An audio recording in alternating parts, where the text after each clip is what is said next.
Hello, and welcome to Crane Kick Commentaries. As always, my name is Jake Del Mastro, and I am joined by my good friend, Keaton Byer. Hello, Keaton. Hello, how's it going?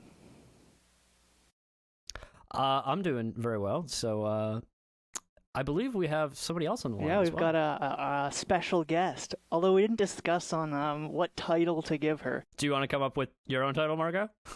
Oh, God.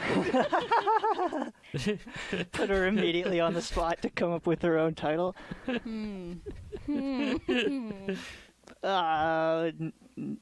Knives Out aficionado. How about, let's just go with enthusiast. Aficionado? We've done enthusiast before. Enthusiast? Oh. What did we call Sabrina? Enthusiast. Oh, that bitch. What? I'll fucking fight her next time I see her. She stole enthusiast from you. Yeah. Yeah. So let's go with Knives Out. Admirer? Admirer, that's good. Sure. Yes. So how many times do you think you've seen the movie there, Margot? I want to say it's in double digits, but realistically it's not. I want to say like 6, if I'm being really, really realistic. Okay. I mean, given that this is the newest movie that we've ever done, I think that's impressive. Yeah. That's a good point, actually. I really... I really imprinted hard on this movie. Yeah, that's a good observation. Yeah. This is our newest movie we've ever done. It's, what, 2019? 2019, yeah. 2019. As of recording this, it is 2021, whatever year it is when you're listening to this. The future. Yes, so, I mean, I think we've given away that we're doing the film Knives Out. Before we get into that, I think there's something we need to address. A couple weeks ago, we lost a legend of cinema. A Canadian legend. An absolute Canadian legend, Christopher Plummer, May he rest in peace. who passed away a couple weeks ago. R.I.P. Christopher Plummer, I've already said he's an absolute legend, had a several-decade career, Oscar winner, Tony winner, and Emmy winner. Oldest person ever to win an Oscar. Yeah. Uh, Oldest person to get nominated for an Oscar, and those are separate records. Separate records, absolutely. And so, yeah, me and Keaton were thinking, like, at the loss of this giant of cinema, like, how can we best remember him? By doing it the only way we know how. The only way we know how, and that is to cover a movie that he is in. Arguably that he stars in, but that's arguable because it's an ensemble cast. You can't call him the star. No, that's too arguable. He's the most important character. You could say that. Yeah. I don't know that he's the star. Yes. Totally. He is the most important character, but I do believe he got top billing. Well, did he? I don't know. Let me look at the... I mean, that's just about notoriety, Okay. though, isn't it? Yeah. That has nothing to do with actually how important you are to this story. Oh, wait, okay, so it's and Christopher Plummer, so he got the final That's credit. even better than top billing. Yeah. That's But again, what that has nothing... Daniel Craig got the first credit. Yeah, he did. Yeah, Get it? yeah, it makes sense. Well, it makes sense. So it's Daniel Craig, Chris Evans, Anna de Armas, Jamie Lee Curtis, Michael Shannon, Don Johnson, and it just keeps going. And then we have and Christopher Plummer. Well, yeah, I mean, that's how I would have done it. He deserves the and because he's extra important. Yeah, I think that's. I realize there are rules about this in Hollywood. Yeah, I mean, isn't it? It's basically just a ascending order of the size of your paycheck, usually. Yeah, but I believe there's special rules about the and. Like, I think that's specifically, like, desirable. Exactly. You want an and or a featuring or that makes you more special for whatever reason, but... And I mean, on the poster, he is in the center of the frame. Yeah, he is. So we'll talk a lot more about him specifically a little bit later on. Just because... He will come up many times because he is a giant. Yeah, well, yes, of course. We'll talk about his career a little bit in a moment. Yes. But also, like, I was thinking, and I've come to terms with it now, but I was thinking initially, like, when we first chose this movie, maybe it's in poor taste that we're doing, like, a movie where he dies? Yeah, exactly. The film that we're doing to, like, honor him is one where he, like, died, and, like, pretty graphically, like... Okay, actually, that's pretty obvious that you learn that, like, in the beginning of the movie that he dies. Yeah, but I mean, I just want to say, before continuing in this episode, if you have not seen this movie, go watch it, because we will be spoiling everything, and I don't want to ruin anybody's experience, because this is a movie really worth watching without spoilers. That's a good point. And usually it's like, you can't blame us for spoiling movies that we talk about, because usually they were made 20 plus years ago, so it's like... It's on you if you haven't seen that. Yes. Exactly. But it's like, this is a relatively recent film, so yeah. if you have not seen this movie and you're about to listen to this podcast, stop now. Stop right here. Go watch the movie. Come back. It's also a movie where your viewing experience is just completely ruined if you do have if you do hear spoilers. Some movies, if they're spoiled a little bit, doesn't matter too much. But yeah, I definitely had a very different experience watching this movie for the second time. Exactly. Yeah. We'll definitely get into that like a bit more, I'm sure, but like yeah, I wouldn't necessarily say it ruins the experience, but it's like no, it doesn't no, but there's something that you don't like. There's a thing that you can get out of the movie not knowing what happens. Yeah, exactly. Of course. Yeah, I guess that's a stupid devil's advocate. Yeah, your first viewing of the movie should absolutely be with fresh eyes, and you don't know who done it, because that's the whole enjoyable and part of just the movie. So you know, it's not like there's some dumb twist. It's like it's throughout the entire movie things you need to see for the first time. There's layers and layers and layers. What did you say the other? It's like Shrek.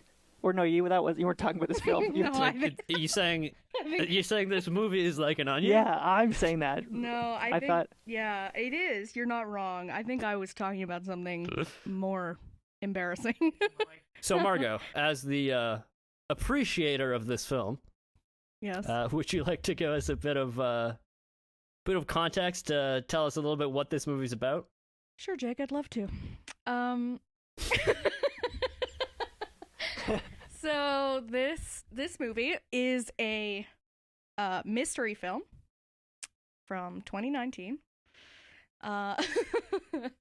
and it follows a quasi-famous PI named Benoit Blanc, who is hired anonymously to investigate the suspicious apparent suicide of a very famous mystery novelist.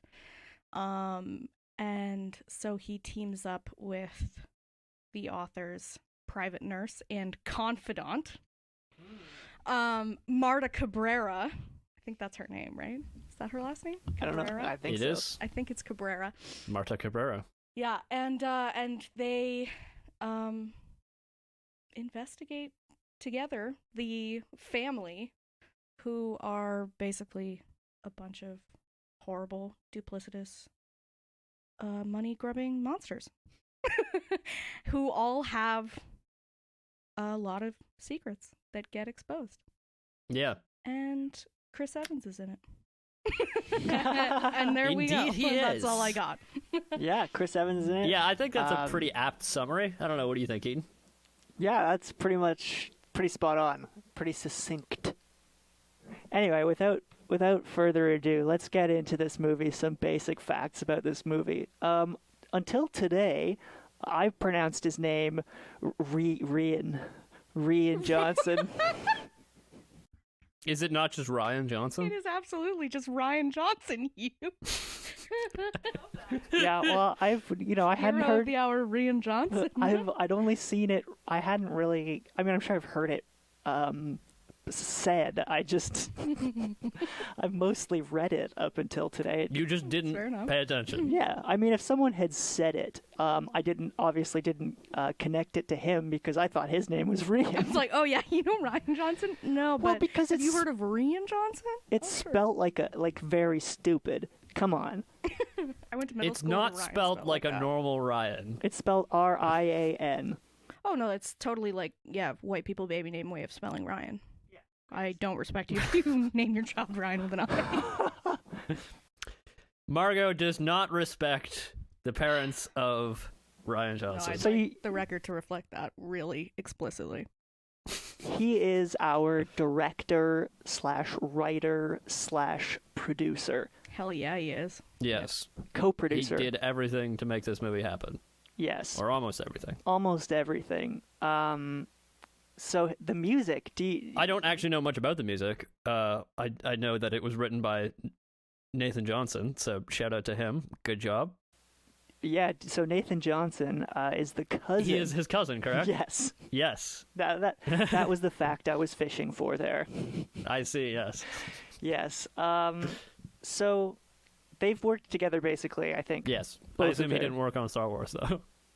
No, I don't think. I think we know. Hang on, John Williams. Sorry, we're going to do things differently for one movie.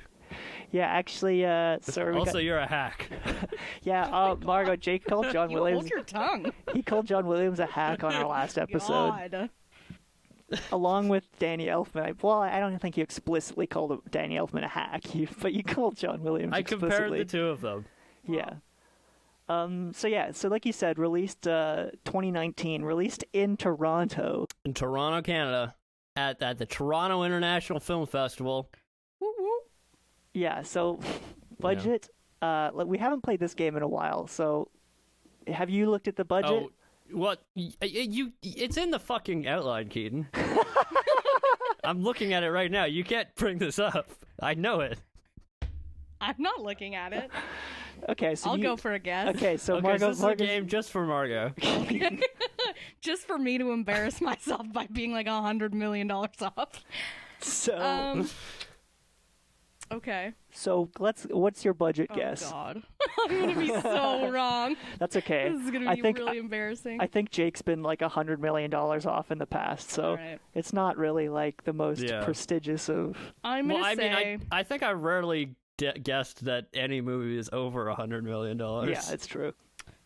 I am gonna say 65 million. Not a bad guess. You're not bad. And what do you think the box office? I remember it was in theaters for a long time. Can I have is it higher than I think or lower than I think? Can I have that? What do you think? No, I can't tell you that. Just like, is it higher than one would expect or lower than one would expect? I think it's about what I would expect. Well, It's good. it's about what I expected, if not a little bit higher. You expected yeah. it to be it's higher, probably, or a tiny it's bit higher than than I you would have expect? expected. It's a tiny bit higher than I might have expected. If 450 million That is my guess. wait, did we say what? Did we reveal what the actual budget was? no, I was going to do them both at the same time. Okay, because I feel like knowing the budget. does you know, help you affects. kind of, yeah. Okay. Yeah. Okay. Well, we'll go back then. So There tends to be a relationship there. Not always, but Fair enough. yeah, So what did you say? well, it's just like if the movie's bigger budget, then they're generally going to put more marketing behind it and put it on more screens, right? So yeah, and not good too point. yeah, and you're gonna have people like high build actors, right? Yeah, if your budget is exactly. big, then people are gonna go see it. And Yeah, good point. Okay, so you said budget of 65 million, actual budget of 40 million, okay, which is honestly quite low considering like just the cast alone is probably like Yeah, it's true. Yeah, but the set is so minimal. definitely, They like- had like 3 sets, right? There's That's very true. Like, they yeah, like how much money do you think Chris Evans got out of this movie? good lot. chunk. Like this is Yeah, peak like- Avengers Chris Evans. yeah, Like he's expensive. Exactly. like we'll talk about the factors that might have affected that. Like who do you think made more money, Chris Evans or Daniel Craig? Daniel Craig. Daniel Craig because he had Yeah. because he was in it for a lot longer. But it'll It's true. But yeah. also Daniel Craig's James Bond. Yeah, Like, he's James Bond. He was number 1 Yeah. on the call sheet. Well, I guess maybe I don't know. Maybe Marta was. I don't know, but he was number 1 or number 2 on the call sheet. yeah. So he's James Bond. He's making good money off this movie. Yeah, I mean Chris Evans is fucking Captain America though. Is Daniel Craig still James Bond? Yeah. No, the 25th There's movie one is coming more. out. We'll talk about it. It's Okay, there's one more. Okay. There's one more with Daniel Craig, and Yeah. then there. I thought they said Hmm. the last one. We'll get into all that. It's irrelevant. No, it it's was a different supposed to movie. Speaking out, of but one it's been more with pushed. Daniel Craig, did you know that they're allegedly planning on making a sequel to this movie? Yes. Yeah. Sequel in quotes, because I don't think it's really a sequel. It's just another mystery. Well, I think featuring in Benoit Blanc. the original. I could be wrong. I didn't do research specifically for tonight, but I just kind of I remember reading things generally about Knives Out. So Mhm. if I'm wrong about specifics, please correct me. But I do remember reading. I don't think there's much that's known. Right. Yeah, I remember reading. Oh, you mentioned it. I think you mentioned it earlier as well. That the original, when he was first coming up with an idea, was like a multi-part. Like it was about the PI character of No, I didn't read that earlier, Benny Blanc. but that is an Oh, interesting. I thought maybe I read that at a different moment, that he was supposed to be, or not supposed to be, but in premise, was kind of a Poirot type deal where Yeah. if they made more, Yeah. it's not like you're following Marta and the the only Bromley family the here. only constant would be Benoit Blanc. yeah. That's his name, right? Yeah, I mean, the first thing I remember having seen this movie is damn, I really want to see more of Benoit Blanc. Oh yeah, absolutely. I Yeah. would watch Yeah. film after film after film of Benoit Blanc. I love that character. So, let's just talk about some initial thoughts about the movie. I think it's I guess it's not entirely clear from thus far, but I think we're all fans of this movie. Yes. Pretty Yeah, I think so. big fans of this movie. Yeah. I know Margot's a huge fan. I'm a big fan of this. Is one of my all-time favorite movies. This is a top 5 movie for me. Really? Yeah. Top Wow. 5 movie, yeah. Yeah, it just really hits the spot for me. It's like it's the intersection of everything that I like. So yeah, it's up there for me. Yeah, it's definitely. I haven't seen it enough times to give it a top 5 yet, but it's definitely a really good one. And I can't speak for Jake, so Yeah. I'll let him speak for himself right now. I just really think it's a really good movie. It's really well put together, and I especially like the idea of Rian Johnson being able to put a critically acclaimed film out after having been dragged through the muck about Star Wars. Yeah, totally. And I believe that's pronounced Rian Johnson. Yeah, I Yeah. was lucky. I haven't seen most of the new Star Wars, so I'm an untainted Rian Johnson fan because I was. Well, no, not I will say I do present not blame for- Rian Johnson for anything. Right. Yeah, I don't give a flying fuck either way, but I know The Last Jedi was pretty Yeah. contentious amongst. It Star was Wars very fans. contentious. Yeah. Which Yes. we'll talk about that in a moment because we're going to talk about him a tiny bit. But in terms of initial thoughts, just stuff about the movie, I had to bring this up now. What's the character's name? Joni's daughter, that actress. Catherine Langford. Is that the actress's name? That's the actress's name. Her character's name is Meg. Meg. I hate that character, and I hate that actress so much. I think it's you're supposed Really? to not like It's- that character. it's a bit by personal. the end. it sounds a lot worse now that you brought her name into it, and That bitch Katie Langford. 'cause I'm now- gonna fucking find her. because before when I didn't know her name, I could just say, "Oh, I fucking hate her." But now that I know her name, it sounds a lot more personal. Now she's a real person. Exactly. Yeah. I've hated all the roles I've seen her in. What else has she been in? I don't think I've ever seen her. I mean, to be fair, that's just 13 Reasons Why, right? That's Let's not paint with larger brushstrokes than we're really able to. Yeah, okay. I've seen her in one role, and I agree. We watched it together. I did not like that character either. I hate 13 Reasons Why. We don't need to go into specifically why, but there's reasons? more than 13 reasons why I hate 13 Reasons Why. Yeah. I would agree with that. I don't know if I know that movie. It's a show. Anyway. And it ruined her for me. I also don't think she's a good actress, but I mean, I'm not a good actress either, so I'm not going to be like particularly judgmental about that. But I don't think she's even Keaton that good. is more familiar with being on the other side of the camera. Oh yes. Okay. But anyway, my whole point about all this is that I hate that actress. What's her name? Catherine Langford. Catherine Langford. I hate her so much that it clouds that character for me. And I couldn't really tell how I'm supposed to feel about her. I kind of asked you to explain this a little bit. I don't think you're really supposed to like any of the Crombies. But she seems to be the one, because she has, like, you know, she's supposed to be kind of cool, and then she turns out she sucks just as much as the rest of them. And then there's kind of like this weird, like, sort of 180 where it's like Marta forgives her a little bit, and it's like she's not. Anyway, my point is, like, I immediately write her off as being fucking awful because I hate her. So I want someone to explain to me what her actual character is. Right. You have to talk to Ryan Johnson about that. I think she's supposed to be the closest Marta has to an ally and a friend, like an actual friend amongst the Thrombies. I don't think she's except for, you know, other than Harlan Thromby, yes, of course, but post demise. Wait, was I just calling them the Crombies? They're clearly the Thrombies. I apologize if I said Crombie. I don't think you're really supposed to like any of the Crombies. Crombies. I didn't hear Crombie. I thought you said Thromby, but maybe you were thinking Crombie. Crombie's a lot it's funnier. Thromby, okay? just to be clear. I think, okay, no. Okay, so I think the point of the movie, and I'm sure we'll probably go into this because there's a lot of social commentary in this movie. It's a pretty scathing review of America right now.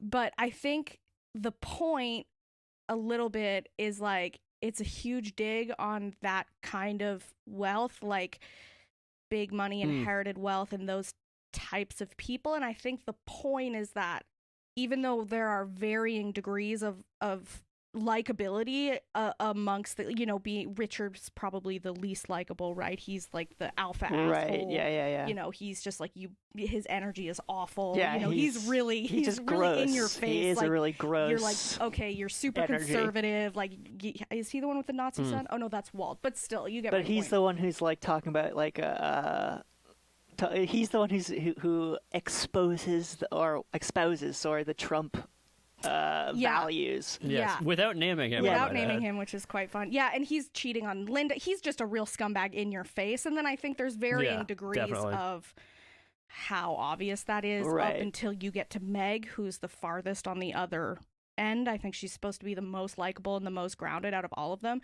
But I think the point, and I could be wrong about this, but the way that I interpret it is that the point is that when push comes to shove, they're all the same underneath. Like once you scratch that surface of like, you know, she's the liberal, the social justice warrior. She quote unquote, you know, somewhat condescendingly, but you know, is supposed to be a protector of the help and a friend to, you know, all these things. So like she, you know what I mean? She's supposed to be the most grounded and the most likable. But yeah, if you underneath all of their that's what I'm saying about all just greedy monsters. So with that final 180, was that just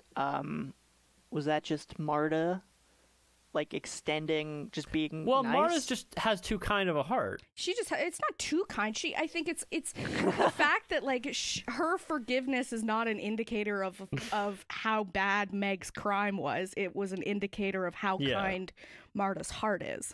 So I also wanted to mention another thing I noticed that won't fit in anywhere else is that that car chase scene really felt like an ad for Hyundai to me. Really? Yeah. I didn't. You mean the dumbest car chase of all time? Yeah, the dumbest. I love that line. I love that car chase. Like I think it's one of my No, favorite. it's a good things car in the chase. movie. It just like it really like because like the car, the logos were all No, like but the whole really. point is that the car, like it's a, Yeah. it's Yeah, the slow, car's a piece of is the shit. whole point. It's a really bad Like, ad for Hyundai. I don't think it's an ad for Hyundai. No, the whole point is that it's a piece of shit car. But it's She's not a like, piece I'm of shit. flooring it, and she Because there was a can't whole go thing. It's more like than I'm flooring. 60 Yeah, miles an exactly. hour. But that could be excellent marketing because it implies safety. No, that's not at all. I don't the think it car really later, does. Like doesn't turn Yeah. on. Like the battery gives Yeah. out. Like it's They, this is not they a keep good talking. vehicle. Like our car is shitty. Is That's it the Yeah, whole all right, point. fair enough. No, you guys have convinced me. All right, fair enough. All right. So it's an indictment of Hyundai, in fact. Yeah, it's the this is a negative Yeah. campaign against Hyundai cars. So what you're saying this might be like a Toyota? Yeah. Also, notice the passive aggressiveness of the fact that Jake keeps saying Hyundai and I keep saying Hyundai. Yeah, I noticed that. I noticed that little. Sorry, We're am gonna I, fight am I it being out later. passive-aggressive? No, I'm totally kidding. Sorry. We're just both Yeah. sticking to our guns about how it's pronounced. Yeah, I noticed. I don't that. know who's right. And I might add, all opinions about Hyundai, I just need to make this clear. These are opinions of my own, not my employer. This is not. Oh, if your employer has the because you work with Yeah, I yeah, can't. the I cannot. automotive industry. I need to make it clear that yeah, any opinions I have about Hyundai, are in fact, not my own. They are in fact my own opinions, not my. they do not employer's. represent the views of They your. do not Just represent don't the opinions name of my employer. The company you work for, and then it's fine. Then you can He's shit talk already how you has like. many times. Oh, we've already done that. Oh, you've named dropped. Yeah. Okay, well then, it's too late. Yeah, not in this episode, but in others. Yeah. Um, when we were talking about Monsters Inc., we had to talk about stuff. Yeah.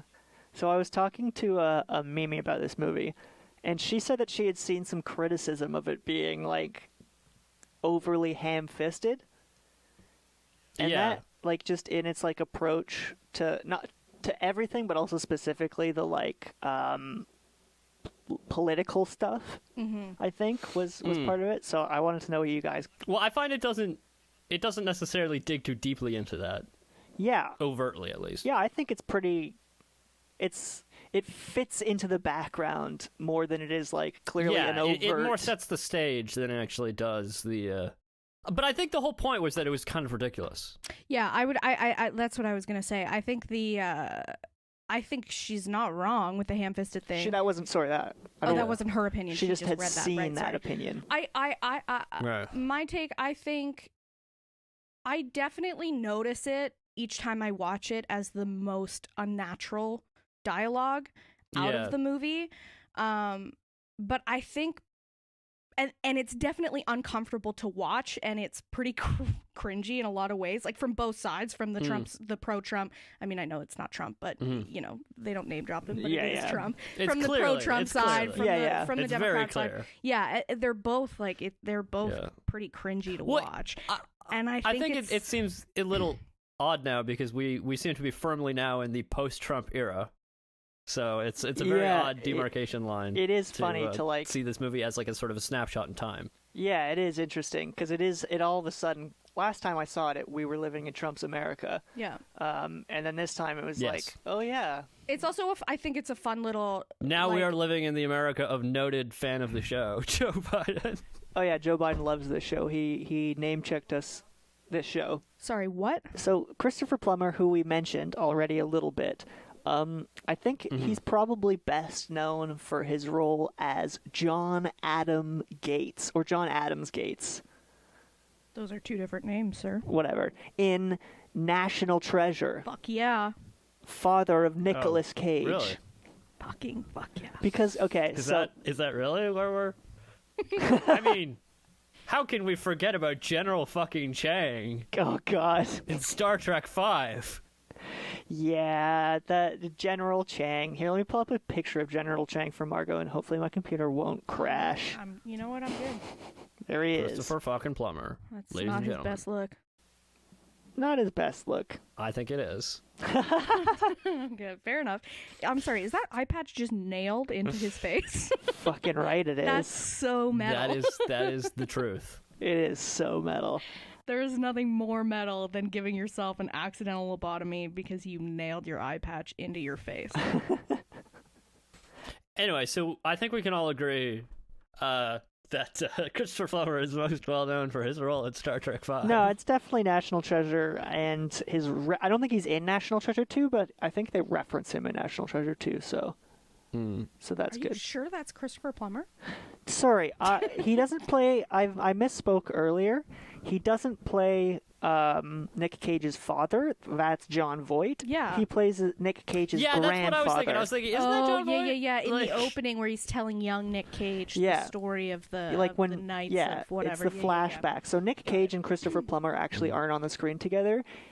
Christopher Plummer tells him the story of how they got the message of the Charlotte. But anyway, To young, to like 8 or 9 year old Nicolas Yeah. Cage, right? yeah.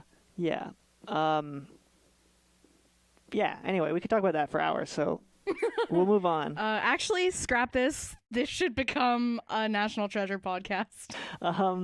But yeah, so he's a legend. He was born in Toronto. Hey. Sorry, where? Toronto. He was born in Toronto in 1929. Oh shit, dog. Yeah. But still Canadian, but he was raised mostly in Montreal. Lame. By his mother. And his mother was secretary to the dean of McGill University, which is pretty cool. But even more cool is she was the granddaughter of Canada's third Prime Minister, John Abbott. That is a person of history that I do not know His about. mother was the. Say that again. Sorry. His mother was the granddaughter. Just a straight up granddaughter. So he was the great grandson of the third. What was it? Canada's third Prime Minister, Canada's third Prime John Minister. Okay. Abbott. That seems. John Abbott. Oh, yeah, He's not on actually, I any of the guess- bills, so I don't think I know who Loser. it is. I don't think he's in any of the bills, no. But yeah, so Christopher Plummer Yeah, was raised at the Abbott family home, which Oh. is pretty cool. So there's a lot of so I hope you didn't do any of these, Jake, as your Trek connections, because there's a number of crossovers, which I actually think we may have done before. Actually, We have talked many times about Christopher Plummer being in Star Trek. yeah, no, I know, but also have we talked about the fact that while in Montreal in the late 40s, early 50s, Christopher Plummer, he studied at the Montreal. How do you pronounce that word? Repertory? Is that I've never read that word out loud. Repertory? I don't know. That's how I would read it. I've never been to a repertory. I would not be able to tell I've you. never been to one either, so I don't know how you pronounce it. No. I assume it's something to do with Acting? yeah. Yeah. It sounds theatory. I did a Hamlet motion, but obviously this is an audible format, Yeah. so it doesn't carry over. Killing it. Yeah. For now, we'll see. For now, yes. The point of all that was that he studied in the late 40s, early 50s with one William Shatner. Bill Schatz? The Shats, yeah. Oh my god. That's his What? nickname. The Shats? That's Well, that's what we call that's him. a I bad don't nickname. Poor I don't guy. think everybody calls him that. Oh, doesn't everybody call him that? Doesn't everybody call him the Shats? Yeah. Or the Shatman? Anyway, William Shatner, another Canadian legend. Another Canadian legend, exactly. But yeah, same beginnings, the two of them in Montreal. Yes. I think they parted. I believe I'd be surprised if we hadn't mentioned that. I think we have but mentioned that, and their glorious paths, as we know, Yeah. crossed again in the future. several times. Several times.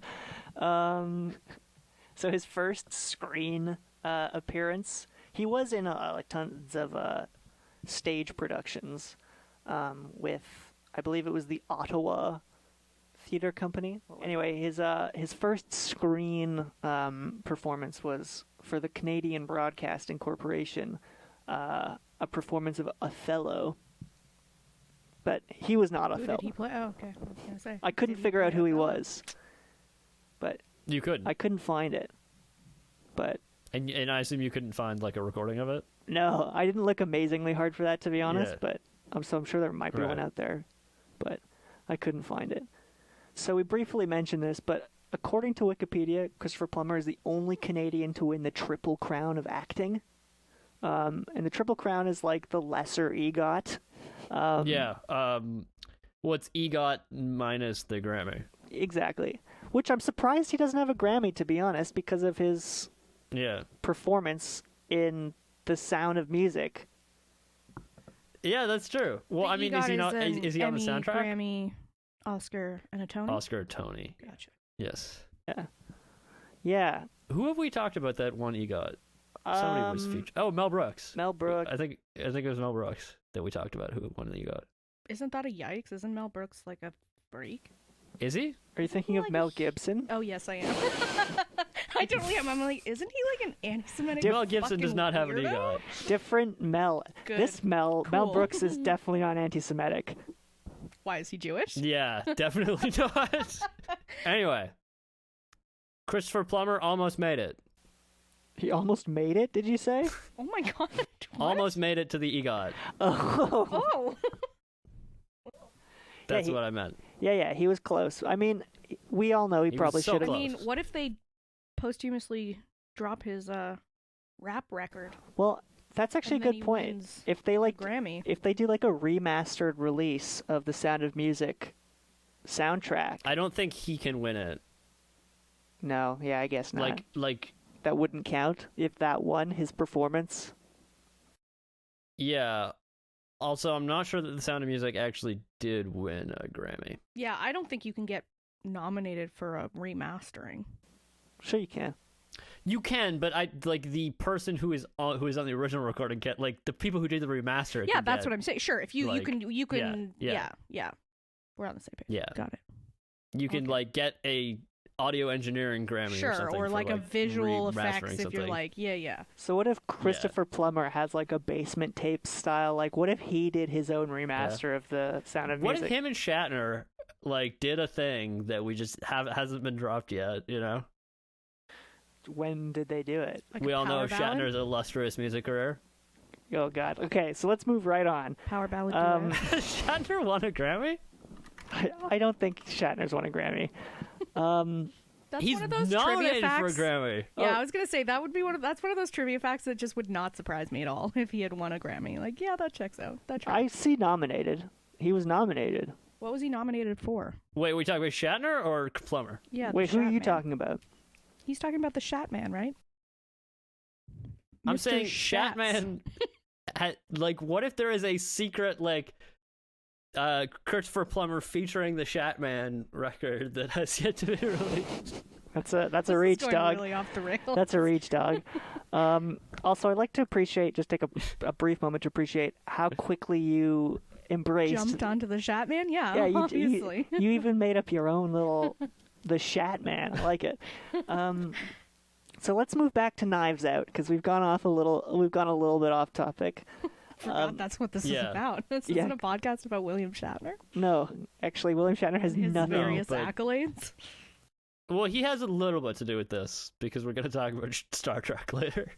Yeah, but I mean, Christopher Plummer, absolute legend. I'm sure we'll come back to him again. Yes. John Adams Gates. He's a knight. What more do I need to say? Yes. So, Knives Out. We talked about the director. What have you seen any of his other movies? Have you seen any of other Have you seen any of Rian Johnson's other films? I don't think so. I didn't see The Last Jedi. I didn't. What are some of his other movies? Looper. Brick or something. Oh, I saw Looper. He did Looper. He did Brick. Yeah. I think I saw Looper. When did that come out? 2014 or 2011? Was that with 12. JGL? 12. Say that again? Was that with JGL? It was with Joseph Gordon-Levitt and Bruce Willis. Yeah. Yeah. I think I did see that. I heard it. I don't remember it though. I don't know why. I don't think I saw it. I heard it was really, really, really. Is Joseph Gordon-Levitt an acronym now? Fuck yeah, he is. Apparently, yeah. Okay. Absolutely. Everyone's an acronym if you try hard enough, dog. JGL's been an acronym for like a decade. JGL also, I believe he has an uncredited voice appearance in this film. Yes, he does. He What? does. He's the voice in the drama, the South American telenovela that Marta's sister is watching when they're in the kitchen early on in the movie. That's where Joseph Gordon-Levitt? Yes, one of the people in the dialogue is Joseph Gordon-Levitt. That's really fucking weird, dog. That's a weird cameo. Yeah. There was a reason for it. I can't remember. I think he knows someone. I don't know. Well, he clearly knows Ryan Johnson because he was in a movie with him. Yeah, they've previously, collaborated so- on more than one thing, yeah. So let's address the elephant in the room. God. With What is the elephant? What is the elephant? with Rian Johnson. Oh no, is he like a weird... Is it Star Wars? Is he... Oh. Jake got Alright. it. Jake So- got It's it. Star Wars. I like It's Star that Wars, we sorry. live in the age where Margot's tap mind out. went immediately to like, oh, did he rape somebody? Oh Is he yeah, like- I was like, oh, is this a hashtag Oh, Me Too God. thing? Fuck! and it's Damn like, it. No, not as far as we know. Another one bites the dust. As far as we know, Ryan Johnson is perfectly a gentleman. Okay, good. oh god. What? As far as we know. Yeah, well, we live in a nightmare world. So where no anyway, one is Yeah. safe. point is, the elephant in the room was Star Wars. Right. Yeah. I actually don't think The Last Jedi was as bad as a lot of other people seem to think it is. So refresh my memory. Which one was the Last Jedi? Because I didn't see the very last one. It's the second of the new trilogy. Okay, so spoilies So after The incoming. Force Awakens? Spoilies incoming. Wait, that means we did see it. Is it the one where Leia is like in that I spaceship? saw it with you, Keaton. We saw it Yes. together. What? I thought I saw it with you. Yes, we did. Did all three of us see this movie together? No. Jake, did I we? don't think so. Was I think there? I just saw it with you. Yeah, but I feel like I just saw it I with don't. you. I don't think We you were also, there. well, we have maybe you saw it twice. I mean, I'm sure I did see it twice. Yeah, maybe you saw it once with Jake, once with me. Jake, are you caught up? Have you seen all of them now? I have not seen the most recent. Me one. neither. So maybe it beautifully wraps it all up, but Yeah. I Rogue doubt One it. was good. That's all I remember. Yeah, one bad. Rogue One was. That one This bad. is not Rogue One which was a lot of Star fun. Wars movies were good podcast. Solo wasn't bad either, in my Oh, opinion. I didn't see Solo. No, I I disagree, heard very but we'll mixed get reviews into about it. Solo, No, no. yeah. Hit a nerve, apparently. That's a forbidden Yeah, topic, well, apparently. this is not a Star Wars podcast. Yeah, We are all Star Trek people here. Wow. I don't know about that. I mean, Jake speaks for We himself. literally talk about it every Yeah. single fucking episode. I mean, I'm more of a Voyager person than a Star Trek person, I'd say. But anyway, we're getting so off topic. What were we even talking about? We're talking about Ryan Johnson, Right. the perfect man who has never done anything wrong. As far as we know. And that includes Star Perfect Wars. The gentleman, Force Awakens. Ryan Johnson. And that includes Star Wars, yeah. So why is that not his fault? You wrote here that Star Wars was not his Oh, fault. yes. Yeah, no, I understand that this is not a perfect film. I just didn't think it was as bad as other people thought it was. But from what I gather, it didn't seem like Ryan Johnson had perfect freedom to do whatever he wanted. No, I mean, it's a fucking Disney film. Disney Star Wars film. Yeah. Like, And it seems like after that, like, it seems like he was meant to do more in the Star Wars universe, but, like, after the film came out, Disney kind of threw him under the bus. not even meant to. He was going to do three he more. was contracted, wasn't Yeah, he? he was going to do three Yeah. more Star Wars films. Yeah, so, like, Yikes. Disney kind of threw him under the bus after, like, Yeah. not really giving him the opportunity to really make a good movie. No, yeah, that's Disney. And then I he drops appreciate this it. I- banger and fucking knocks it right Yeah, out of the park. Exactly. Knocks it right out of the park. But yeah, I appreciate his attempt on So The Last Jedi. can you? As someone who has not seen it, can you in one sentence tell me The Last Jedi? what was the biggest problem? This with whole The Last conversation Jedi? was that we saw it together. Yeah, but I don't fucking remember it. What was Why the- are you like? Oh my god, I don't know. I think the whole thing is just, it was kind of a clusterfuck. Like there was just too much going on, or As I recall, he Yeah. tried to take like kind of a more artistic approach to it, That too. right? and Which I appreciate that he attempted. yeah, I did too. Because I do remember Yeah, that I like can one see how- scene where she's like in that cave and she's like finding herself, Yeah. and there's like all those. Anyway, like I don't remember enjoying it, but I remember thinking it was an improvement. Yes. Which a lot of people disagree with. A lot of people think that it's the worst one. So good for him. So as Good you for mentioned, Ryan Jake, Johnson. he Perfect got human. he got some like horrible Twitter, because you know how Star Wars people are, which is why honestly I'm Yeah, a little bit he got afraid. dragged through do the I? fucking mud. Yeah, I'm a little bit afraid to get into and it now. Disney completely threw him under the bus. Yes, you said that. But yeah, he got like really, really fucking dragged on social media and had some unfortunate things to say about social media in general, which I think the article I was reading was desperately trying to make the connection between that and the alt-right character in Knives Out, like the Twitter abuse he got. It was like the most tenuous connection I've ever seen, but Yeah. it was. I don't know. I think that if I was, if I had to deal with the Twitter barrage that Ryan Johnson had to deal with, I would hate social media as much as he does. Yeah, I'm sorry. Like, everyone on Twitter deserves to be abused. They're all terrible people. I think you meant except for Crane Kick commentary. Except for Crane Kick follow Kick _ Crane at commentaries. Also, Ryan Johnson is a horrible hellscape full of uninhibited bullies. So I can't even imagine. Yeah. The abuse that he took. So, you know. Except for if you follow Crane Kick _ Crane on anyone, Twitter. Yeah, that's a great Twitter account. Anybody who follows that Twitter account, follow if you flawless. Yeah. Excellent content, good stuff. Wait, so I'm sorry. Can you clarify what was the alleged connection? It was between. Oh, it was just a bad article I was reading that was like just trying to make the connection between the fact that like he got kind of cyberbullied, and one of the characters is allegedly a cyberbully. Kind of? It's like an alt-right troll, but it was a bad connection. It was not. I don't really understand what the point. Both have to do with the internet and bad. I see. So we can actually start, now that we've fucking had this Star Wars debate for almost 40 minutes. So in 2019, a movie came out called Knives Out. Have we actually? No. So anyway, Johnson was Rian Johnson. God, the horse is dead, my friend. The horse is bruised. He was a big... I don't know. We had the same... They had the same issue with Brendan Fraser. Fraser. Yeah. He was a big Agatha Christie fan, and I think anybody who's seen this film... Anyone with eyes? knows that. Yeah, I think the connection is very clear. It is not subtle. So yeah, it's strongly influenced by, not only, I mean, Agatha Christie novels, but like the movies as well that came from that, like some of the Poirot stuff, specifically Murder on the Orient. I don't know if you've seen that one, but that's a good one. Is there only the one film version of that? No, there's like 6 iterations. Yeah, that's. I was talking about the 70s one. I believe it's 70s or maybe it's early 80s. Oh, geez, I did not write that one down. Anyway. Yeah, not really that relevant.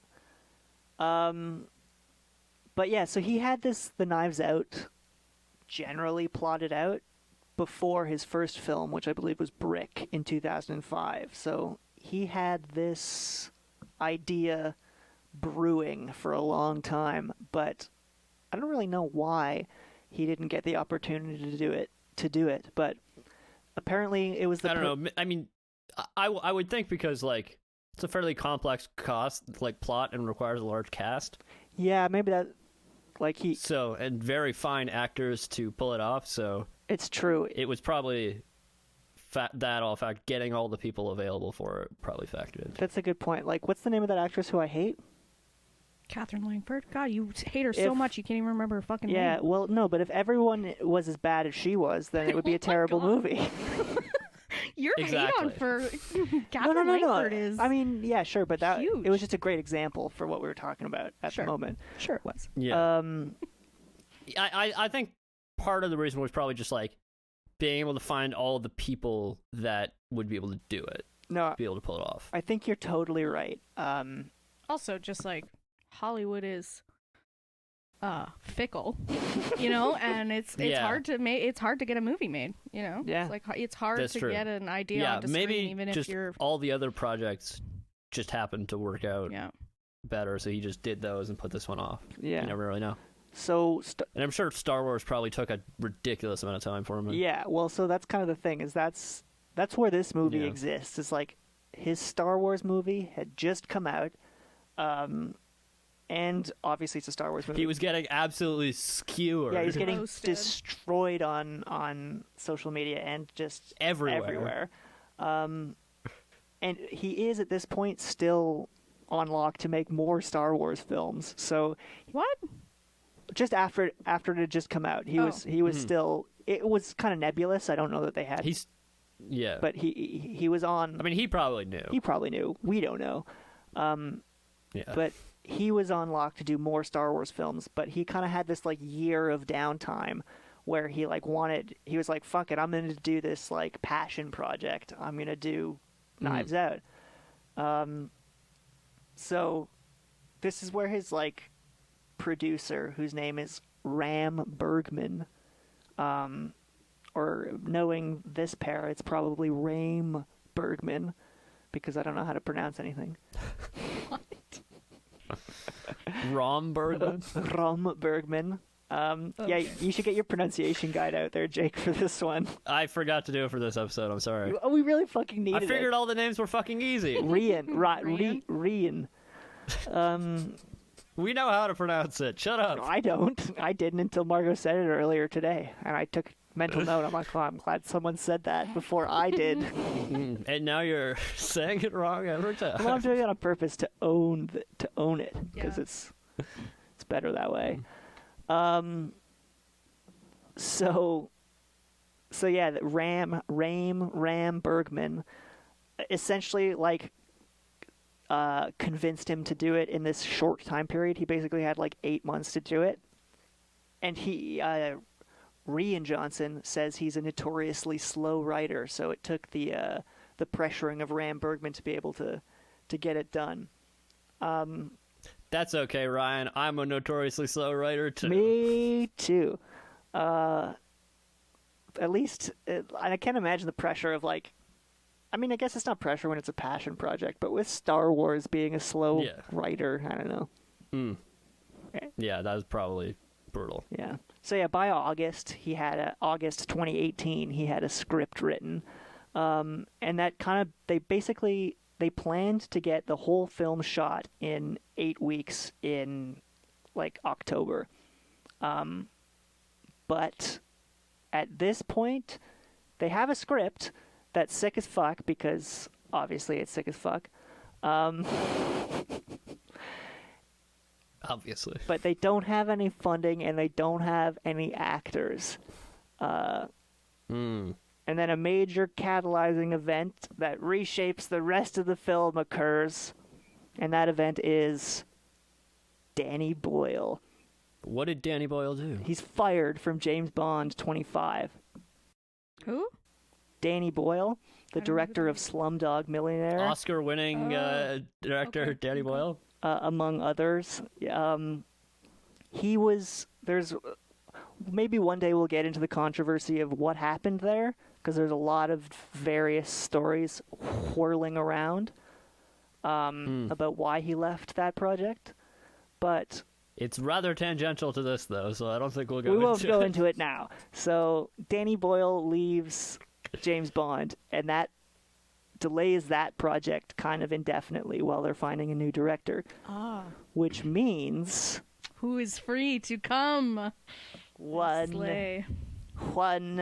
Daniel Craig suddenly has an availability in his schedule. Daniel Craig, master of accents. Master. What did you guys think of his accent in this movie? Love it. I definitely, I enjoy thought it it. wasn't too bad. It's really. Definitely wasn't the worst accent. Don't point that thing at me. Oh my god, I didn't understand what was happening. That was terrifying. It wasn't the worst accent. No, it certainly in the was world. not the worst accent. It was pretty bad. He'd definitely been working on his southern accents ever since being in Logan Lucky, I assume. Yes, great film. Yeah, it was it was. I enjoyed his accent. I'm not sure if it was I a think particularly good one. I think it was so clearly overdone, but it's like the whole the whole thing is No, so. it's not the. That's not what bothered me about it. It actually wasn't because obviously, yeah, he's turning it up to 11. Yeah. in this Yeah. movie for sure. Well, the character is supposed to be He larger is. than He life. lives at an 11. Yeah, Yeah. he knows nothing but an 11. Yeah, no, but Yeah. that's not what bothered me about it. I just didn't think What bothered you about it? it just wasn't a very good Southern accent. Like just the pronunciation and the drawl. It wasn't you for just a thought lack of effort. Well, where's it even supposed to be from? Where's it even supposed to be from? It's loosely Georgia. Really, I got like a Louisiana. I thought it was supposed to be like Louisiana. Yeah, I got like a New Or Orleans. Kentucky. Like, It's yeah, not trying like, to be. I don't think it's clear. Yeah, Louisiana, The Kentucky. whole point is it's not a particular accent, so it can't really be accurate. Well, apparently, like, That doesn't make it good though. That just means it's like has passed to be bad. it's very specific. Let's put it that way. Sure. Because apparently they, like, Rian Johnson and Daniel Craig, like, shopped it for a while. They, like, worked together to, like, hone his accent to exactly how he wanted it. So Yeah. apparently it's very specific. Oh, it's from a specific area. No, not necessarily. I just Allegedly. mean it's Very specific. tailored. It's tailored to how Right. Rian Johnson wanted it. Right, okay. Well, if one of our listeners are from the Deep South, maybe they could comment on what they think of the accent. Yeah, we need an accent professional. Yeah. But yeah, so after the James Bond project was delayed, they like scrambled to get Johnson in a room with Daniel Craig because Daniel Craig was like pretty high on Johnson's wish list for On the list? Yeah. Yeah. So they jumped on that opportunity. They got him in the room, and he was interested. Mm-hmm. So that's super important to the film. I said earlier that like the rest of the film was built around it. Yeah, well, I mean, he's the Poirot analog kind of. He's the guy that Yeah. he's our he's what kind of makes the plot happen. You know what I mean? Yeah. He's definitely the driving force behind the movie. Yeah. And, Yeah. Yeah. Yeah. He's Because awesome. like, had he not even showed up, the movie like nothing would have even happened. Yeah. No, totally. And even aside, like the analog carries into the production because like as soon as he was attached to the project, like they got funding. It just came together. They got they were Yeah. funded. Everything else falls into place. Yeah. Yeah, they got James Bond, so they're funded. What more could you want? So then you got Chris Evans was an interesting casting situation. I love him in this. Just as I would just like to. Yeah, he's pretty good. Yeah, wax poetic for a moment. He's so good in this. This is the role he was really born to play. Like he's just the perfect level of evil in this. I would love him. I would posit the role he was born to play is the role he played in Scott Pilgrim versus the World. Jake, do you remember that role? No, nothing. Okay. I actually don't. I've Crickets. not seen that movie.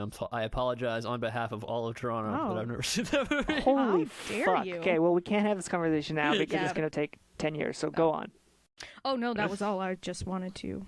That say he's perfect in he's this role. perfect Yeah, in this role, and He he is- plays it so well.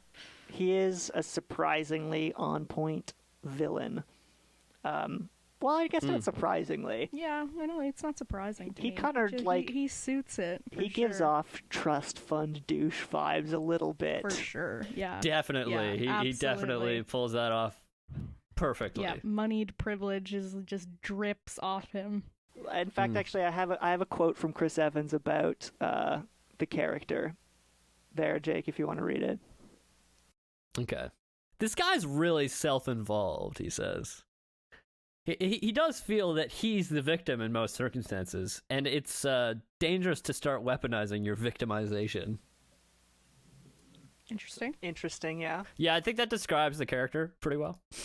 So yeah, I was saying Chris Evans like getting hired was like pretty what's the word I'm looking for when it like lines up perfectly. Serendipitous? There you go. Nice. Nice. Because it just so happened Chris Evans was on an Avengers break because as we mentioned, a lot of Avengers movies. I don't even know who knows which one it was that year, but I'm sure he had been in 3 Captain America movies Yeah, and there are thousands. Avengers movie, but I believe Chris Evans lives in the Boston area.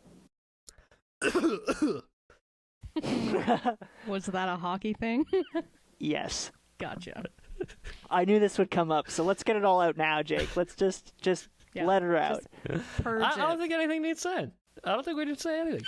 I like that Jake's voice is suddenly 6 octaves higher. He's like, I don't know what are you talking about? I love Boston. Boston's great. Boston's a great city. I can Oh no, we have beef.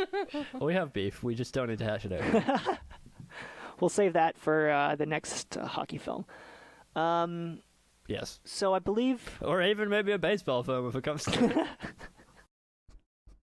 I believe that's the last time we really gave them a shafting. no, I'm sure it's been much more recent than that. Yeah. So yeah, he lives, I believe, in the Boston area, and they're shooting in Boston, so it lined up perfectly. So that's why Chris Evans took the role. And then, That's it. That's the whole reason he took the role. He was like, yeah, I mean, it's basically, not a long yeah. commute, so Well, whatever, Yeah, fine. I mean, I feel like that's a big factor, though. It's like, I think it would be a huge different story if, like, okay, we're gonna film this in Boston where you already are, or we're gonna go to, like, I don't know, some fucking random part of the I country. Yeah, guess, well- but as an actor like Chris Evans, you've got to be so used to Well- like shooting on location. And, But that's the thing is, you think like- about it in the sense that like this was his vacation from the Avengers. Like he right, was so he's between. just like, I want to chill at home. I guess. Yeah, his plan was already to go there and like take a few Mm. weeks off before he has to go and do another. And think about how like physically Someone exhausting. should explain the idea of a vacation to him because it's not actually just Yeah, you generally don't take a just jumping job on from your one vacation. movie to another. This is my vacation from the Avengers. Is this other movie? Yeah. Yeah, no, exactly. Well, other I imagine job I'm that, gonna doing a take. movie like this must feel like a vacation from the Avengers, because I imagine doing a movie like that must be very difficult. Yeah, Especially well, when it's you're similar Captain to a lot of like America. serialized television actors like do fun little features in the summers because it's like, it's Yeah. hiatus. It's like Yeah, this totally. is my vacation Yeah. is just to do something different for Yeah, because I do the same Mhm. thing 10 months out of the year. and this is like kind of an actual role he can sink his teeth. Not to criticize the depth of. I'll do it. I'll criticize them. Yeah, Captain America sucks. I'm sorry. Captain America is my least favorite I was Avenger, being bar none. sarcastic. It clearly didn't bleed through, but Yeah. Yeah. Yeah. No, I got it. but yeah, Yeah, there's a bit more meat on the bones of the Ransom character than Captain America. Although Definitely. I guess Captain America's supposed to have kind of an injury. It just falls absolutely completely flat. But in I mean, theory, really? he's supposed to have a bit of a backstory, right? Well, he has the whole thing. I don't know. I haven't. we won't looked get it. into It's Yeah, I'm gonna. Are you stop saying there's myself not a from lot of depth to these movies? that. Oh my god. well, if everybody could see the face that Jake just made. It's like, wait, Marvel criticism.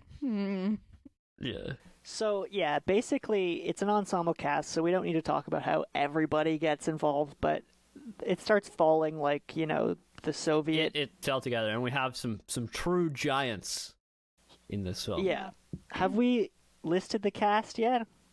So we mentioned Daniel Craig, we've mentioned Chris Evans, we haven't mentioned Anna de Armas, Jamie Lee Curtis. Jamie Lee Curtis.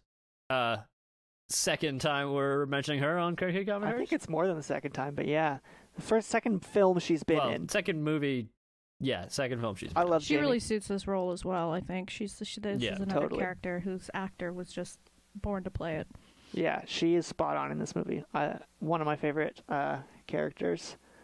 Then you got Michael Shannon, who is terrifying in this movie. Yeah, he's Yeah. he's very As he is in many films. threatening and yeah.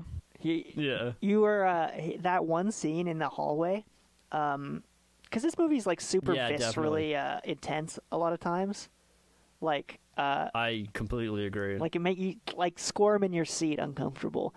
Yeah, we might get a little bit more to this in the cinematography, but just like the way that everything feels, like where they have, it's just Yeah, totally. it's very visceral. Yeah, and his acting is part of that in that scene in the hallway, the confrontation in the hallway. Definitely. But Yeah. yeah, that's intense. And then who else? You got Don Johnson, who we talked about a bit. His character, His character has my favorite line in the whole movie, which is I hope Harlan or what is it? You better hope Harlan left you a cold glass of milk in his will, you asshole. Yeah, that's a great line. It's such a good line. Yeah, whenever With the cookies, and he's like shoving the cookies in Chris's face. It's so good. Then Tony Collette. How do you pronounce that guy's name? Lakeith Stanfield, he is a fucking snack and a half. Yeah, he is a snack and a He half. is have you guys seen the movie? I know, I assume you haven't. There's a movie on Netflix called Someone Great, starring Gina Rodriguez, and he is it's not really a rom-com, but he's sort of a love interest. Anyway, I won't spoil it, but he is a snack in that movie. He's a snack and he's in this great movie. in this one. He too. wears the hell out of the suit in this movie. Hell yeah, he does. And then, yeah, Christopher Plummer, of course, who we've talked about Christopher fucking Plummer. at goddamn length.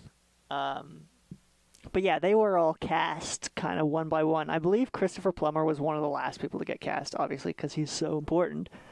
Yeah, I mean, that would have been a hard get.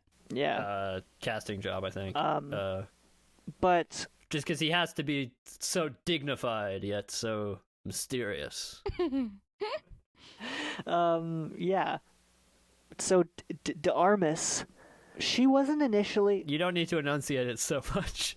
It's because I'm reading it, and as soon as I'm Yeah. reading it, I'm bad at it. But she wasn't initially interested in the role because she had kind of told herself she wasn't going to take on quote unquote Latin specific roles, and I guess this role requires you to be Latin and speak Spanish. Yeah, I mean that was a very big part of her character. Yeah. And that's also a big plot point. Well, yeah, it's her whole that motive, she's, right? Is that her mom is undocumented, yeah. and that she doesn't want that exposed because she's ready to confess when she, and it's Harlan who convinces her Yes. that she shouldn't because of her mom and her immigration status and all that. So yeah, seems like I guess it makes sense. I can imagine as a Latin actress in Hollywood, it's easy to get boxed into. If you start accepting those roles, I imagine it's Totally. It's Yeah, definitely. easy to get. What's that word? You don't want to be just the Mexican lady. Totally. You know? I've heard You don't want to become that. other non-white actors talk about that as well, where they where you just avoid. get pigeonholed into the Yeah. I forget who it was. I forget. I can't remember the actor's name. I'm blanking on it. But the guy who plays Harold in Harold and Kumar. He's been in tons of stuff. Yeah. But he specifically, one of his things is he's never done a fake accent in any of his movies.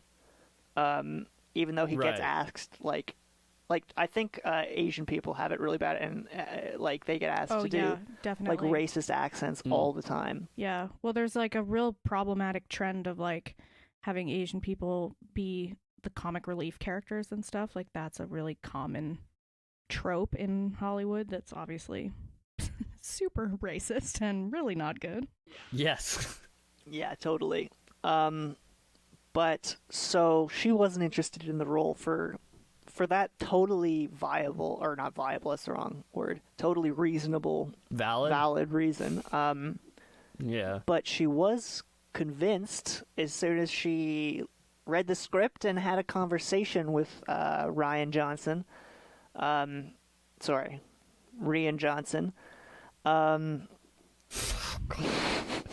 And she came on board. But we can talk a lot more about the production next week. Right. So wait, I just want to. Is this film the final film role of Christopher Plummer? Plummer? That's a good question. It's not the final role. He does an animated role for sure, Oh, okay. but it might be the final film role. Never mind. Final live action film role. Yeah. So the last film role he did is called The Last Full Measure, Mm-hmm. a 2019 American war drama film. I have not seen that. Oh, also notably the last film appearance of Peter Fonda. Oh, really? Yeah. Interesting. But yeah. So there you have that.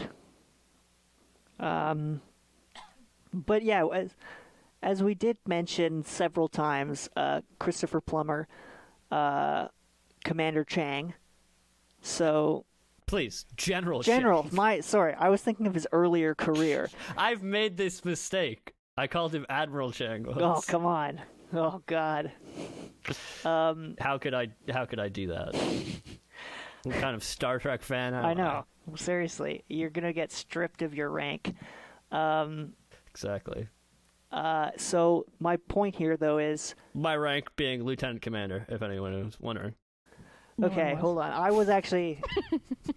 I'm I wondering. just made that up. We don't have ranks. Oh, okay. I thought there was like an actual method that you. You just made that up. No, I literally just made that up. Okay. So are you going to talk about that connection, or do you have more for this next segment that we're making our way towards? Well, what segment would that be?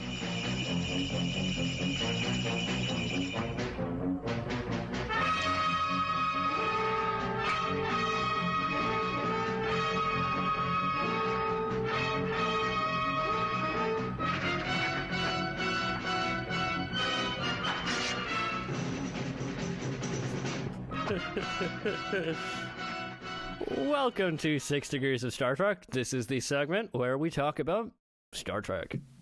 We discuss the connections between the film that we are covering and Star Trek. Basically, we try to find any connection that is through a on-screen Star Trek appearance. Yeah. Or, I mean, in a Star Trek screen material. Yeah. And that includes scripts that were almost made into screen material. Yes, it has to be intended for screen, so that means either TV or film. Although we're not counting video games. Although I suppose those are technically on a screen as well. Technically, but yeah, that's a whole other conversation. But I think we do not talk about that, or else this would take forever. No, I think people assume video games generally aren't canon. Yes, exactly. But yeah, so go on. We also do not count comic books. Oh well, yeah. There's too much. Or novelizations. Yeah, there's just too much. Well, you can't be in a novelization. You can write one. You can write one, yes. But anyway, so today we have several connections. 2 1 degrees and a 2 degree, I believe. Okay. 2 1 degrees. And so the first 1 degree is obvious, and we've discussed it already. Oh, you didn't. Wait, who? I obviously fucking did. Okay. How can we not talk about that? No. Okay. Good point. The first connection is Christopher Plummer himself. Christopher Plummer, as we've mentioned several times up to this point, probably more than anybody has been counting. That more times than anyone general... has ever needed to hear it. If you're still unsure, turns out Christopher Plummer is in Star Trek. If you're still confused on that fact, he is in Star Trek. He is in the Star Trek V as General Chang, who is a Klingon. And this is like just before the Klingons had their Klingon faces. Right? No, he has the Klingon faces. It's just subtle because Christopher Plummer didn't want to wear a fucking like giant thing on his face. Oh yeah, there it is. Right. Yeah. Yeah, it is like subtle. Subtle because like they didn't want to ask Christopher Plummer to like wear the giant fucking thing. He looks grumpy in this makeup. Yes, definitely, and that's he's meant to be. He's a Shakespeare quoting Klingon. Because he nailed his eye patch to his face. Yeah, do you think they actually nailed that thing on there? Yeah, definitely. No question about it. Yeah. It's fucking spirit glue. Oh no, it's for sure nailed into his face.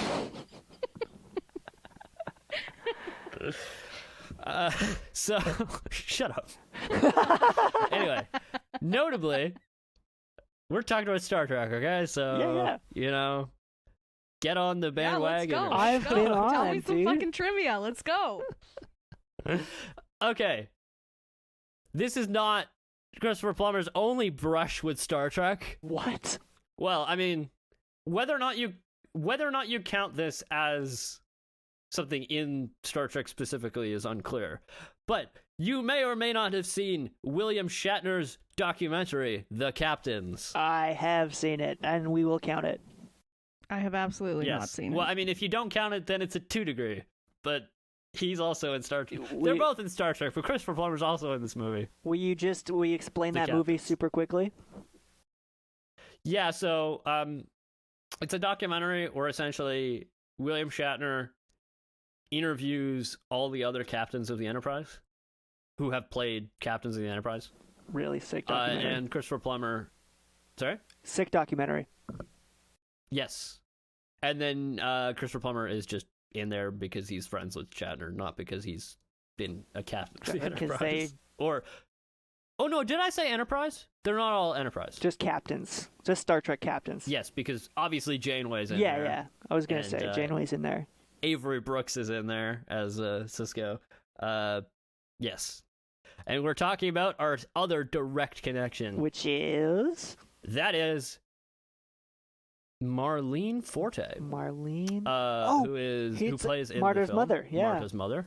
She is also in Abrams Trek, also known as Star Trek 2009.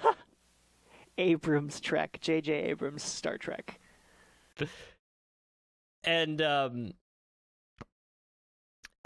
so Abrams Trek 2009, she plays the transporter chief. I mentioned J.J. Abrams because he factors into another connection. Okay. Rian Johnson, correct? He directed a little movie called Star Wars.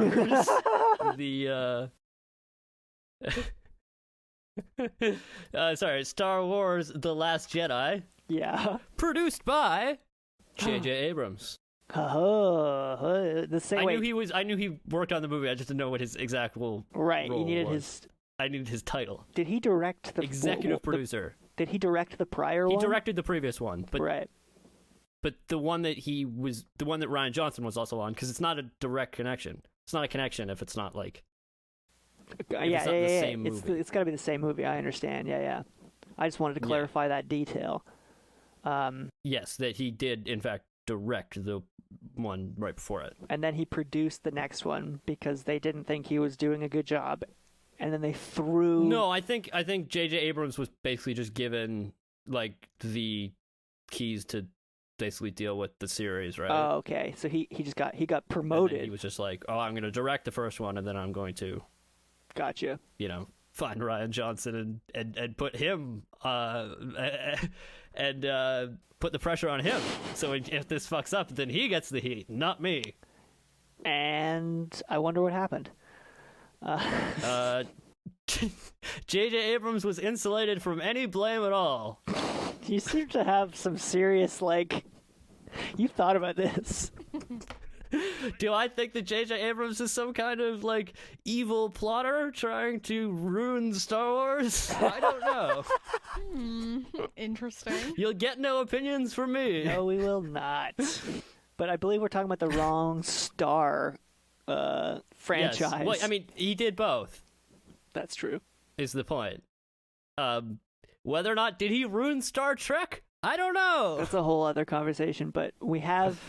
No, I blame Alex Kurtzman. That's very specific. No, Star Trek is not ruined. It's alive and well. Thriving, one might even say. Yes. Okay. One last connection. Okay. The two-step here Okay. is that we have Jamie Lee Curtis, and this is a connection that we've already covered What? because we covered The Fog. Oh, yes. And you know who else is in that movie? Not Christopher Plummer. Adrienne Barbeau. Yeah, Adrienne Barbeau. Sorry? No, I said Who was on... She was on several episodes... at least one episode of Deep Space Nine. those are our connections. All right, I'll take them. Those are the connections. I'll You'll take them? accept it. Okay. So You will accept it. Well, you better. there's nothing else to be done, I guess. There's no more. But with that, so that brings us to the end of our part 1 on this film. But we do have a lot more to say about it.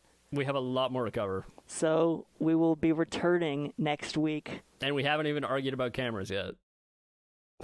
We will return again with more of this fantastic movie. Talking more about stuff. More Knives Out. Arguing about cameras, we'll see. Yes. More sweet Knives Out content. Sweet Knives Out content. We'll be back with more, much like we hope Benoit Blanc will be. Indeed. Amen. The game is afoot.